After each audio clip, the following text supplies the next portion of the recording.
সপ্তম শ্রেণীর সুপ্রিয় শিক্ষার্থী বন্ধুরা, আশা করি আল্লাহর রহমতে সবাই সুস্থ আছে। আমিও ভালো আছি। আজ 30 অক্টোবর শনিবার সকাল 9টায় তোমাদের সাথে আমার বাংলা দ্বিতীয় পত্র জুম ক্লাস ছিল। আমরা জুম ক্লাসটি নিয়েছি, তোমরাও অনেকেই জুম ক্লাসে অংশগ্রহণ করেছো। আমার ডিভাইসের প্রবলেমের কারণে আমি ক্লাসটি রেকর্ড করতে পারিনি, সেজন্য আমি আন্তরিকভাবে দুঃখিত। তো তোমাদের সুবিধার জন্য আমি পরবর্তীতে ক্লাসটি রেকর্ড করে ইউটিউবে আপলোড করে দিচ্ছি, তোমরা তোমাদের সুবিধা মতো ক্লাসটি অনুসরণ করবে।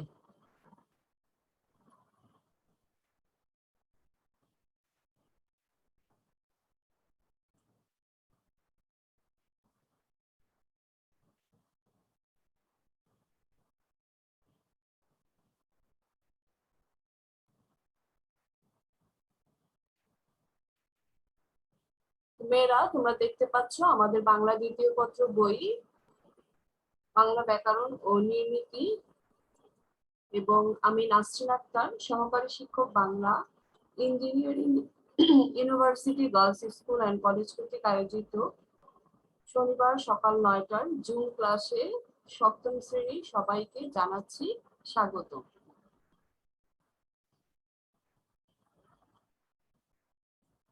আমার আজকের পাঠ শ্রেণী সপ্তম, বিষয় বাংলা দ্বিতীয় পত্র, নির্মিতি অংশ। পাঠ শিরোনাম আবেদনপত্র, পর্ব 3, বার্ষিক সিলেবাসের আলোকে। মেয়েরা, আমরা সবাই জানি যে আমাদের সরকারি নির্দেশনা অনুযায়ী 50 নম্বরের বাংলা, অঙ্ক, ইংলিশ এই 3টি বিষয়ের উপর পরীক্ষা অনুষ্ঠিত হবে। তো তোমরা বাংলা পরীক্ষার সিলেবাস পেয়ে গিয়েছো। তো সেই সিলেবাস অনুসারেই আমরা গত ক্লাসে ভাব সম্প্রসারণ শেষ করেছি এবং তোমাদের সিলেবাসে আবেদনপত্র দেওয়া আছে। তো আমরা আবেদনপত্র আগেও করেছি, আজকে আবার আমরা পুনরালোচনা করব, সেজন্য এটি হচ্ছে আমাদের পর্ব 3 ক্লাস।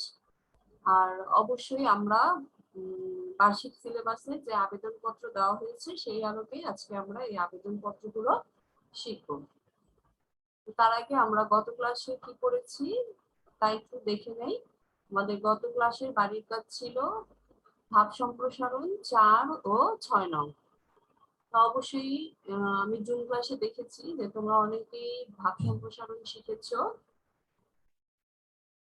তবে সবাই শেখনি, কিন্তু বলবো যে যেহেতু পরীক্ষা আমাদের হবে, সেই জন্য সবাইকেই এই ভাব সম্প্রসারণ শিখতে হবে।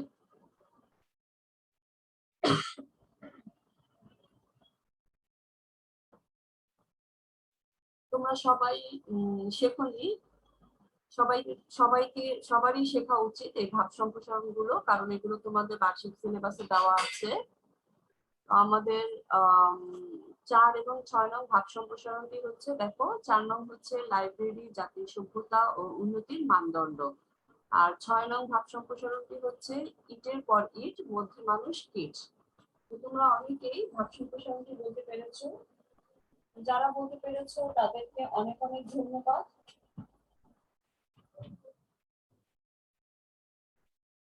আমরা ভাব সম্প্রসারণ 4 এবং 6 পড়ে কি শিখেছি?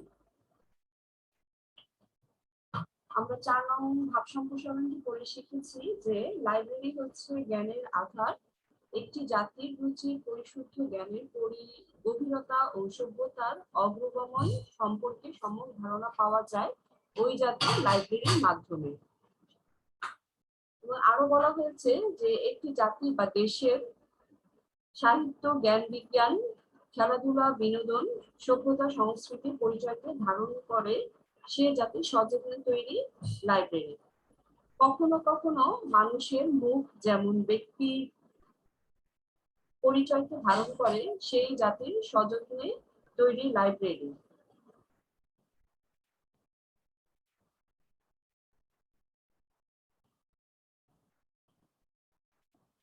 মেয়েরা, আমি আবার বলছি যে কখনো কখনো মানুষের মুখ যেমন ব্যক্তির অন্তর্গত রূপ বা পরিস্থিতিকে নির্দেশ করে, তেমনি লাইব্রেরিও হচ্ছে একটি জাতির উন্নতি ও অগ্রগতিকে চিহ্নিত করে। তো লাইব্রেরি জাতির অতীত ও বর্তমানকে এক সুতোয় বেঁধে রাখে আর অপরদিকে ভবিষ্যতের দিক নির্দেশনাও দেয়। তাই জ্ঞান অন্বেষী ও সত্য সন্ধানী মানুষ তারা কি করে, তারা হচ্ছে লাইব্রেরিতে এসে নিজেকে সমৃদ্ধ করে এবং নিজের সভ্যতার বা জাতির সভ্যতার ক্রমোন্নতিতে ভূমিকা রাখে। তো একটি লাইব্রেরিতে সংরক্ষিত থাকে সাহিত্য গ্রন্থ থেকে সংশ্লিষ্ট জাতি সাহিত্য রুচির উপলব্ধি করা যায়। অর্থাৎ একটি লাইব্রেরিতে যে সাহিত্য গ্রন্থগুলো সংরক্ষিত থাকে সেই গ্রন্থগুলো দেখে নির্ণয় করা যায় যে সে জাতির সাহিত্য রুচি কেমন ছিল সেটা উপলব্ধি করা যায়। অপরদিকে আবার বিজ্ঞান গ্রন্থ দেখেও সেই জাতির বিজ্ঞান চিন্তা কেমন ছিল বা ভবিষ্যৎ পরিকল্পনা কেমন সেটা অনুভব করা যায়। আবার অপরদিকে যে লাইব্রেরিকে কালের সাক্ষীও বলা হয়েছে। জ্ঞান বিজ্ঞান সংক্রান্ত যে কোনো প্রয়োজনে লাইব্রেরি হচ্ছে মানুষের পরম বন্ধু।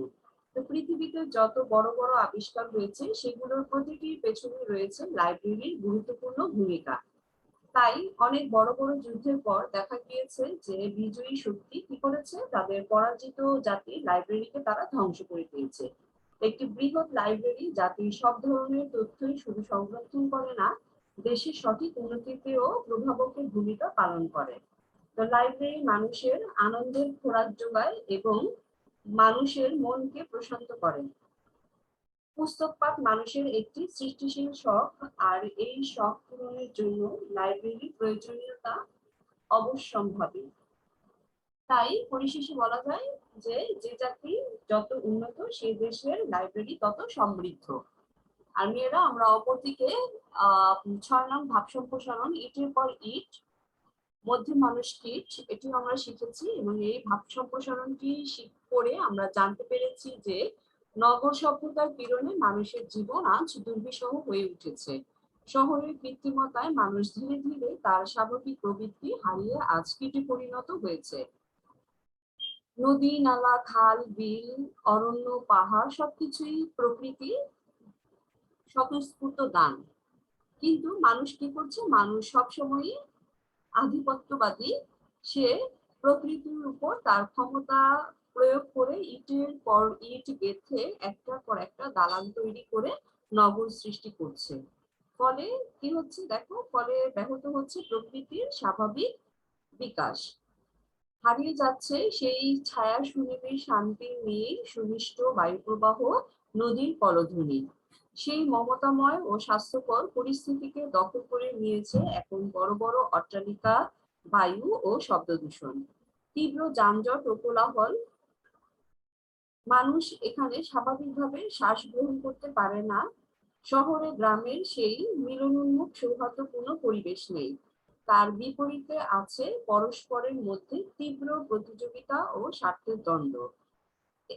এখানে কেউ কারো সুখ দুঃখের অংশীদার হয় না, প্রত্যেকেই এখানে বিচ্ছিন্ন দ্বীপের মতো বসবাস করে।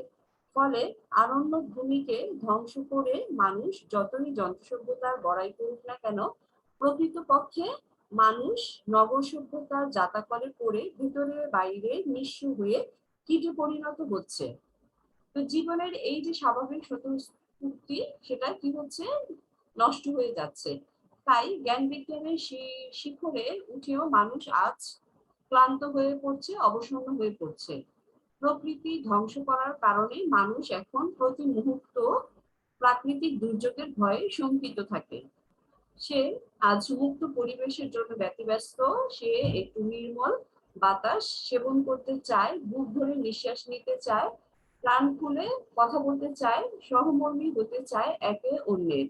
তাই আবার সে ফিরে পেতে চায় সেই প্রসন্ন সুন্দর স্নিগ্ধ গ্রাম। নগর মানুষের ব্যবহারিক জীবনকে কিছুটা সহজ করলেও তার স্বাচ্ছন্দ্যকে নষ্ট করে দিয়েছে। নগর মানুষের জীবনের স্বাভাবিক বিকাশের অন্তরায় সৃষ্টি করছে, অর্থাৎ বাধার সৃষ্টি করছে।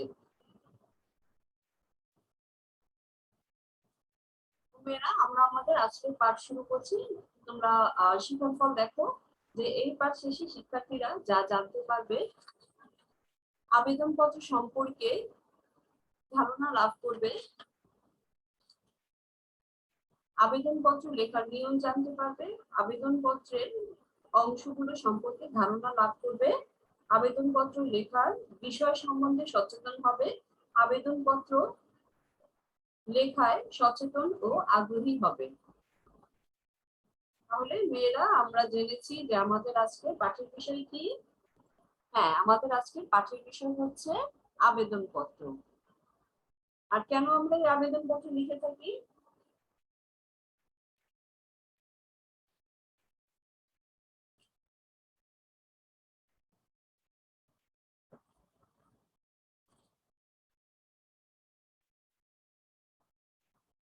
কোনো বিষয়ে আবেদন জানিয়ে কোনো প্রতিষ্ঠানের কর্তৃপক্ষের কাছে যে পত্র লেখা হয় তাকে আবেদনপত্র বলা হয় বা দরখাস্তও বলা যায়। আবেদনপত্র সর্বদাই অল্প কথায় সহজ ভাষায় লিখতে হয়। আর এই আবেদনপত্র লেখার কিছু নিয়ম রয়েছে এবং সেই নিয়মগুলো আমাদের জানা উচিত এবং নিয়ম অনুসরণ করে আবেদনপত্র আমাদের লেখা উচিত। মেয়েরা দেখো, আমরা একটু বিস্তারিতভাবে জানবো যে আবেদনপত্র কি। সাধারণত উপযুক্ত কর্তৃপক্ষের কাছে কোনো কিছু প্রার্থনা করে যে পত্র রচনা করা হয় তাকে আবেদনপত্র বলে। মেয়েরা আমরা কি জানলাম? আমরা জেনেছি যে সাধারণত উপযুক্ত কর্তৃপক্ষের কাছে যখন কোনো কিছু প্রার্থনা করে পত্র রচনা করি তাকে আবেদনপত্র বলা হয়। ছুটি কিংবা সাহায্য চেয়ে অথবা কোনো সমস্যা নিরসনে যথার্থ কর্তৃপক্ষের কাছে যে আনুষ্ঠানিক পত্র লেখা হয় তাকেই বলা হয় আবেদনপত্র বা দরখাস্ত। এই ধরনের পত্রে কেবল মূল প্রসঙ্গ ও প্রয়োজনীয় বক্তব্য বিষয় প্রাধান্য পায়। অর্থাৎ মেয়েরা যে আমরা ব্যক্তিগত পত্রে মূল বক্তব্যের পাশাপাশি কিছু অন্য কথা আমরা লিখতে পারি, যেমন কেমন আছেন, ভালো আছি, অনেকদিন ধরে আপনার দেখা পাই না, কোনো যোগাযোগ নেই, এই ধরনের কথাগুলো আমরা লিখতে পারি। কিন্তু আবেদনপত্রে এই ধরনের কোনো কথাই লেখা যাবে না, শুধুমাত্র মূল কথাটা কি সেই প্রসঙ্গ তুলে প্রয়োজনীয় বক্তব্য বিষয় তুলে ধরতে হবে। এই হচ্ছে আবেদনপত্রের নিয়ম। এরপর দেখো পত্রের প্রকারভেদ। তা আমরা ব্যক্তিগত পত্র করতে গিয়েও পত্রের প্রকারভেদ জেনেছি। তো পত্র বা আবেদন পত্র হচ্ছে 3 ধরনের, যথা 1 হচ্ছে ব্যক্তিগত পত্র, 2 ব্যবহারিক পত্র এবং 3 হচ্ছে সামাজিক পত্র।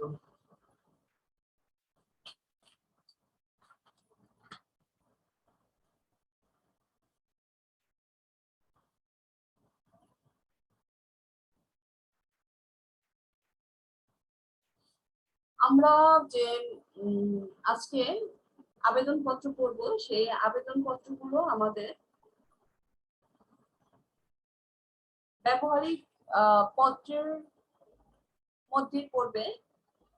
তো প্রথমে রয়েছে আমাদের ব্যক্তিগত পত্র, যে সাধারণত পরিবার পরিজন আত্মীয় স্বজন ও বন্ধু বান্ধবের কাছে আমরা যে চিঠি লিখে থাকি সেটা হচ্ছে আমাদের ব্যক্তিগত পত্র। আর 2 হচ্ছে ব্যবহারিক পত্র, যে প্রাতিষ্ঠানিক ব্যবসায়িক চাকরির আবেদন ও স্মারকলিপি প্রদান প্রভৃতি প্রয়োজনে যে চিঠি লেখা হয় তাকে ব্যবহারিক পত্র বলা হয়। আর এরপর 3 নং রয়েছে আমাদের 3 নম্বরে যে সামাজিক পত্র। সামাজিকভাবে আমরা সমাজে বসবাস করে থাকি এবং মানুষ পরস্পরের সঙ্গে যোগাযোগ করে থাকে। তো বিভিন্ন উৎসব অনুষ্ঠানের আমন্ত্রণ বা নিমন্ত্রণ পত্র, মানপত্র, অভিনন্দন পত্র, বিদায়ী পত্র প্রভৃতি প্রয়োজনে যে চিঠি লেখা হয় বা পত্র রচনা করা হয় তাকেই সামাজিক পত্র বলা হয়। মেয়েরা আমরা জানলাম যে আমাদের আজকে যে আবেদনপত্র আমরা পড়বো সেই আবেদনপত্রটি আমাদের ব্যবহারিক পত্র অর্থাৎ 2 নং ব্যবহারিক পত্রের অন্তর্গত। এরপর দেখো আবেদনপত্র রচনার সাধারণ নিয়ম। আবেদনপত্র রচনা করার কিছু নিয়ম রয়েছে এবং সেই নিয়মগুলো হচ্ছে ভাষার স্পষ্টতা ও শুদ্ধতার উপর বিশেষ নজর রাখতে হবে।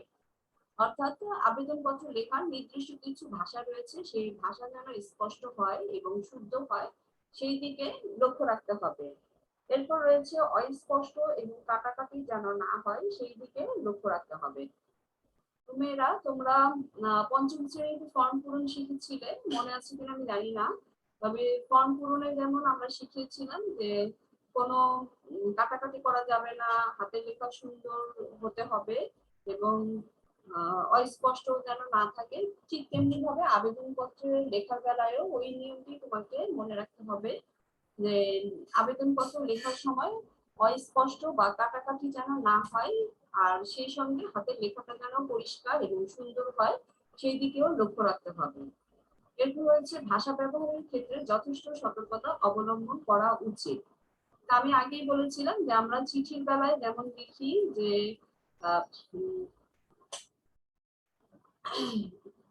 আশা করি ভালো আছেন, আমরা ভালো আছি, অনেকদিন আপনার সাথে দেখা হয় না, আপনার চিঠি পাই না, এই ধরনের কথাগুলো ভাষাগুলো আমরা ব্যবহার করে থাকি। কিন্তু আবেদনপত্রে এই ধরনের ভাষা ব্যবহার করা যাবে না, কারণ আবেদনপত্রের নির্দিষ্ট কিছু ভাষা রয়েছে, সেই জন্য বলা হয়েছে যে ভাষা ব্যবহারের ক্ষেত্রে যথেষ্ট সতর্কতা অবলম্বন করা উচিত। আর এরপর বলা হয়েছে নির্ভুল বানান, যথাযথ শব্দ বা বাক্য ব্যবহারের উপর বিশেষ গুরুত্ব দিতে হবে। আবেদনপত্র শুধু বলবো না যে যে কোনো প্রশ্নের উত্তর লেখার বেলায় তোমার বানানটা যেন নির্ভুল হয়, তুমি যে শব্দ বা বাক্যগুলো ব্যবহার করবে সেগুলো যেন সঠিক হয়, সেই দিকে তোমাকে লক্ষ্য রাখতে হবে। আর তাই বলা হয়েছে যে নির্ভুল বানান, যথাযথ শব্দ এবং বাক্য ব্যবহারের উপর বিশেষ গুরুত্ব দিতে হবে। এরপর দেখো আবেদনপত্রের বিভিন্ন অংশ। আমরা ব্যক্তিগত পত্রের বেলায় জেনেছি যে পত্রেরও বিভিন্ন অংশ রয়েছে এবং সেই অংশগুলো নিয়ে একটি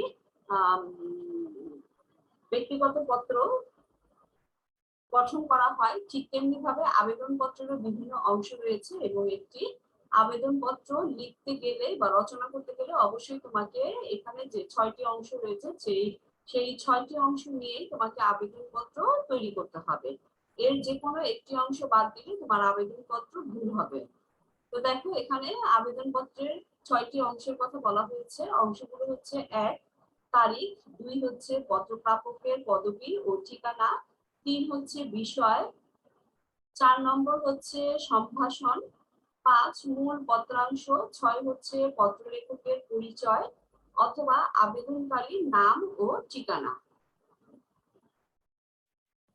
মেয়েরা অবশ্যই যখন আবেদনপত্র লিখবে তোমরা এই 6টি অংশ নিয়েই আবেদনপত্র লিখবে। এই 6টি অংশ তোমরা তুলে রাখো, হ্যাঁ, তাহলে তোমাদের সুবিধা হবে আবেদনপত্র লেখার বেলায় যে এই 6টি অংশকে নিয়েই আবেদনপত্র লিখতে হয়।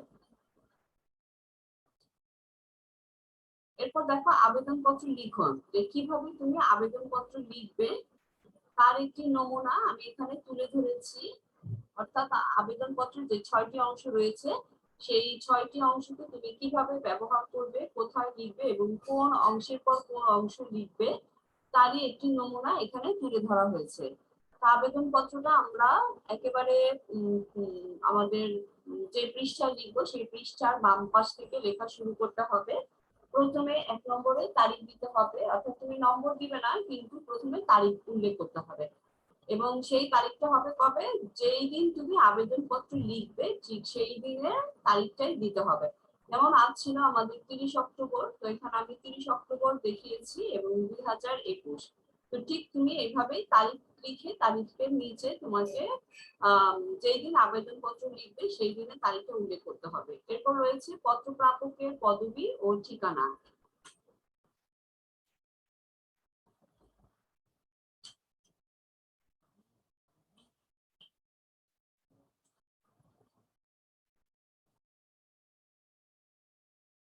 আবেদনপত্রে যেখানে আমরা তারিখ লিখবো ঠিক তার নিচে বাম পাশে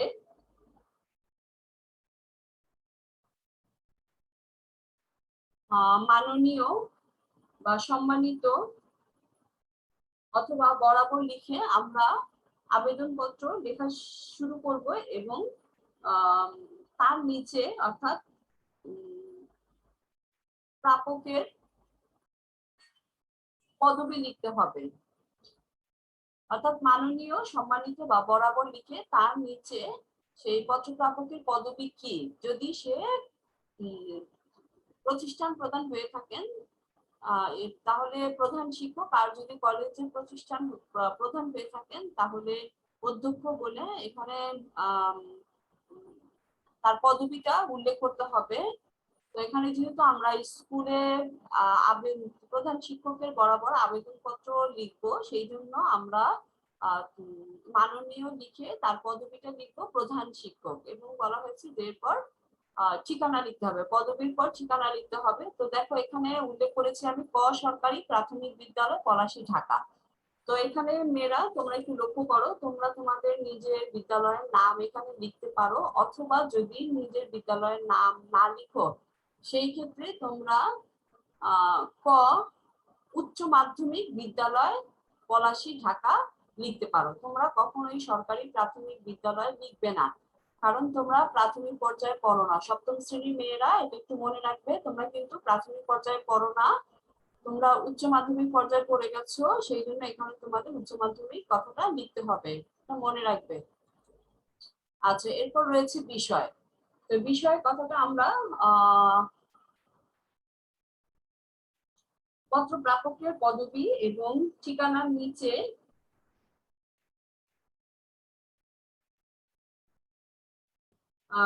বিষয় লিখবো, এবং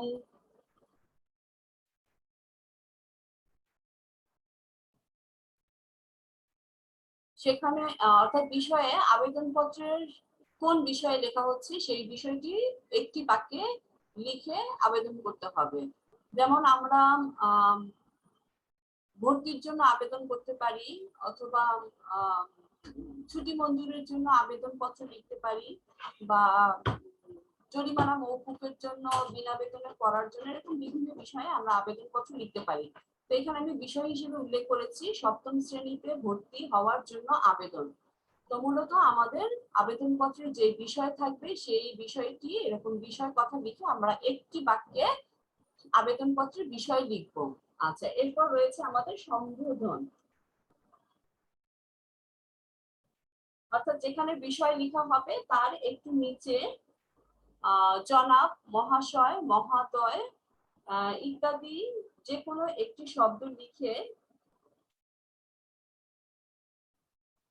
প্রাপককে সম্বোধন করতে হবে। মেয়েরা আমি আবার বলছি যে বিষয়ের একটু নিচে জনাব, মহাশয়, মহোদয় এর যে কোনো একটি শব্দ লিখে পত্রপ্রাপককে সম্বোধন করতে হবে। এরপর রয়েছে আমাদের 5 নম্বরে মূল পত্রাংশ। এই অংশটি 2টি প্যারা থাকবে। প্রথম প্যারায় আমরা আবেদনপত্রের কারণ উল্লেখ করব, এবং দ্বিতীয় প্যারায় আবেদনপত্র মঞ্জুরের জন্য অর্থাৎ আবেদন মঞ্জুরের জন্য অনুরোধ করা, এবং সেটা কিভাবে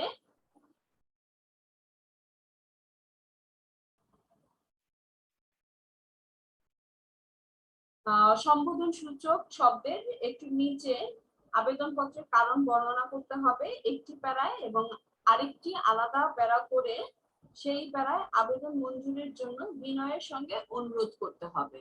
তো বিনয়ের সঙ্গে বলা হয়েছে এই জন্যই যে আবেদনপত্রের নিজস্ব কিছু ভাষা রয়েছে, সেই ভাষা ব্যবহার করে তোমাকে আবেদনপত্রের কারণ একটি প্যারায় এবং দ্বিতীয় প্যারায় আবেদন মঞ্জুরের কারণটি বিনয়ের সঙ্গে উল্লেখ করতে হবে বা লিখতে হবে, আর এই জন্য বলা হয়েছে বিনয়ের সঙ্গে লেখা। এরপর আমাদের রয়েছে আবেদনকারীর নাম ও ঠিকানা, অর্থাৎ পত্রের মূল বক্তব্য লেখা শেষ হয়ে গেলে 2টি প্যারায় লিখতে হবে, এবং লেখা শেষ হয়ে গেলে তার একটু নিচে বাম পাশে আবেদনকারীর নাম ও ঠিকানা লিখতে হবে, এবং এটি হচ্ছে আধুনিক নিয়ম অনুযায়ী বাম পাশে আবেদনকারীর নাম ঠিকানা লিখতে হবে, অর্থাৎ আমরা আবেদনপত্রটি বাম পাশ থেকে লেখা শুরু করব, বাম পাশেই শেষ করব।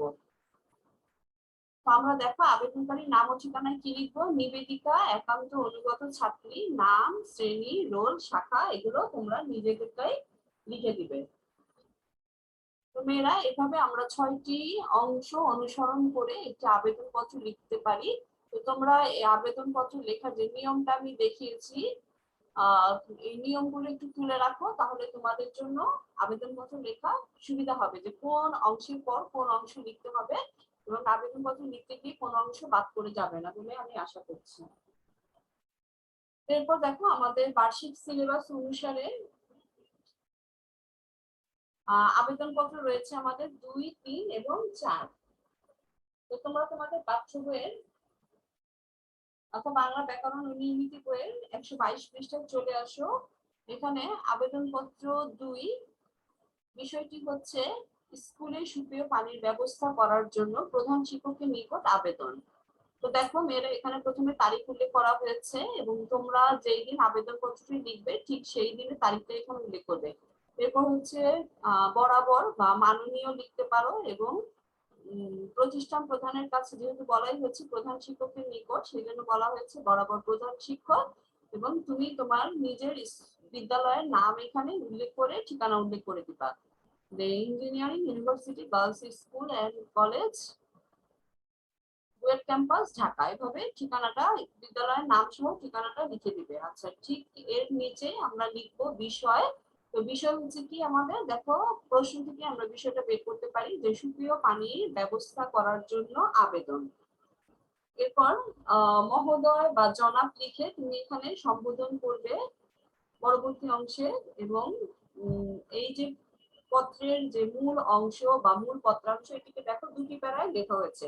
এই প্রথম প্যারায় আবেদনপত্রের কারণ উল্লেখ করা হয়েছে এবং দ্বিতীয় প্যারায় আবেদন মঞ্জুরের জন্য অনুরোধ করা হয়েছে। এখানে দেখো প্রথম প্যারায় একটু তোমার পাঠ্য বইয়ে যে আবেদনপত্রটি রয়েছে এখানে খুবই সংক্ষিপ্ত কথায় আবেদনপত্র লেখা শেষ করেছে। তো এখানে তোমরা একটু উল্লেখ করবে যে বিনীত নিবেদন এই যে আমরা সব আপনার বিদ্যালয়ের সপ্তম শ্রেণীর শিক্ষার্থী, আমাদের বিদ্যালয়ে টিউবওয়েলটি আর্সেনিক মুক্ত না হওয়ায় আমরা খাওয়ার পানি বিশেষ সংকটে আছি এবং আমাদের বিদ্যালয়ের টিউবওয়েলটি আর্সেনিক যুক্ত।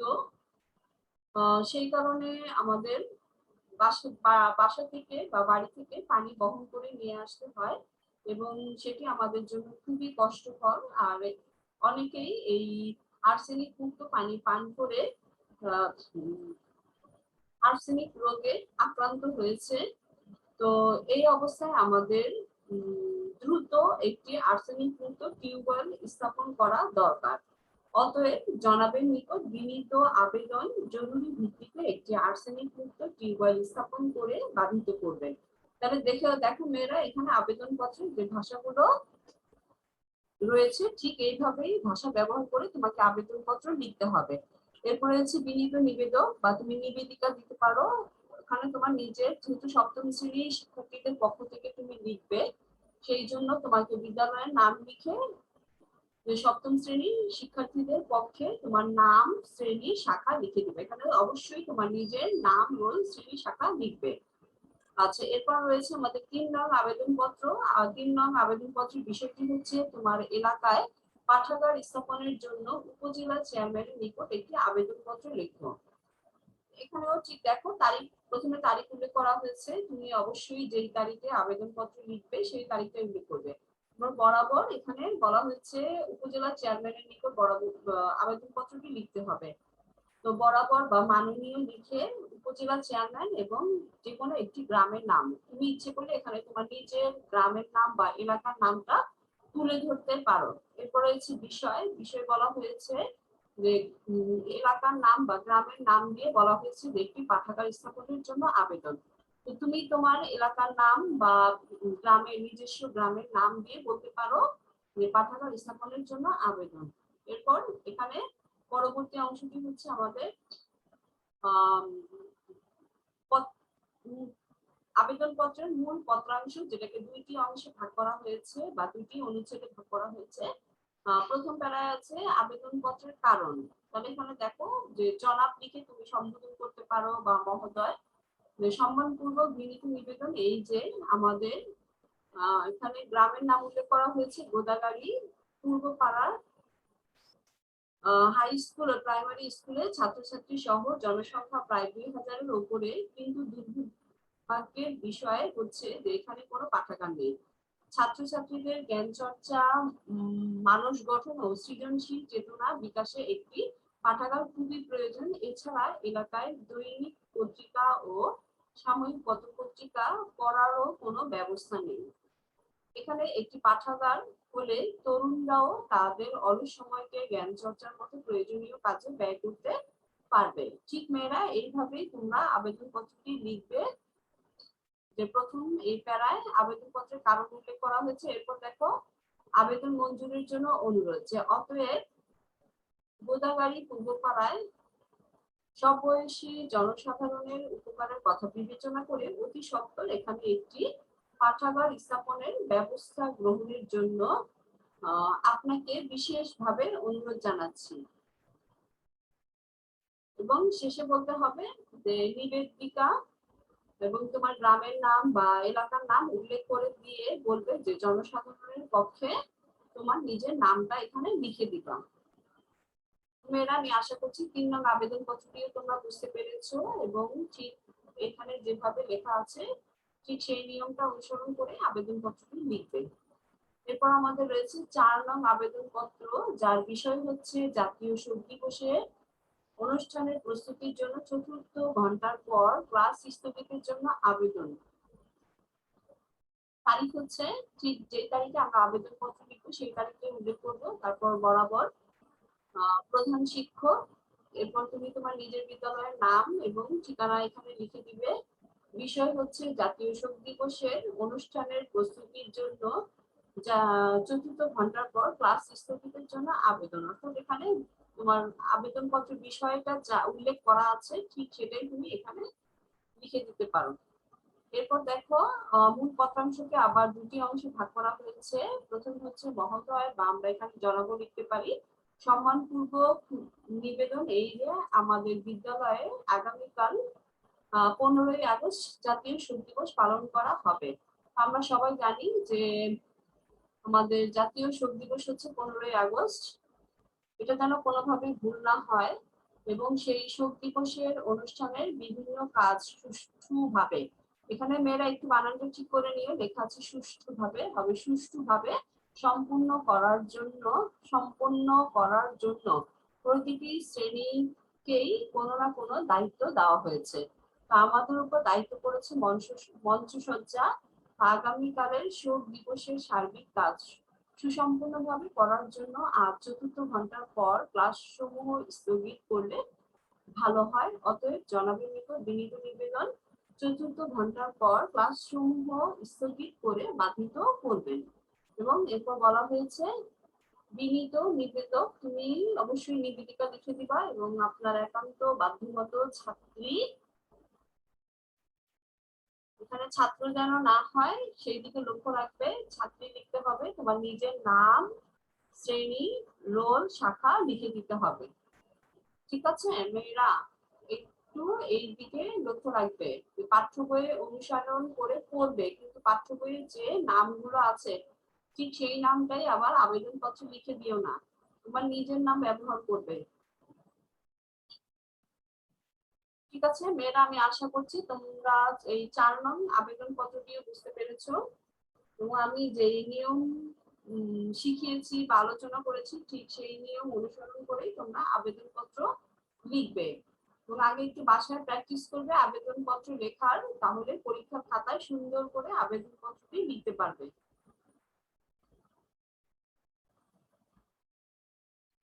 মেয়েরা, তোমাদের জন্য বাড়ির কাজ 3টি আবেদনপত্র রয়েছে, অর্থাৎ আমাদের বার্ষিক সিলেবাস অনুসারে যেই 3টি আবেদনপত্র আজকে আমরা পড়েছি। 2 নং আবেদনপত্র, যার বিষয় হচ্ছে বিদ্যালয়ে সুপেয় পানির ব্যবস্থা করার জন্য প্রধান শিক্ষকের নিকট একটি আবেদনপত্র লেখো। এবং আমাদের 3 নং আবেদনপত্রটি ছিল তোমার এলাকায় পাঠাগার স্থাপনের জন্য উপজেলা চেয়ারম্যানের নিকট একটি আবেদনপত্র লেখো।